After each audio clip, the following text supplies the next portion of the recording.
Sam here with MarineMax Coco, and today we're going to take a quick walkthrough on this 2025 Scout 175 Sportfish.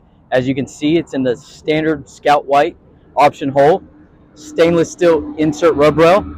On the back here, we have a 90 Yamaha. Let's take a look inside. Now that we're inside the 175 Sportfish, here at the bow, you can see we have a dedicated anchor locker. Right here is plumbed for your trolling motor. Nice sun cushion here.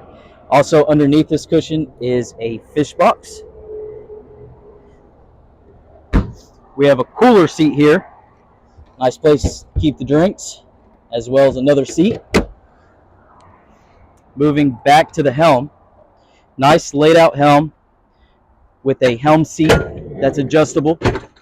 A leaning post. You can sit aft or sit standard. In the back here, you have two jump seats.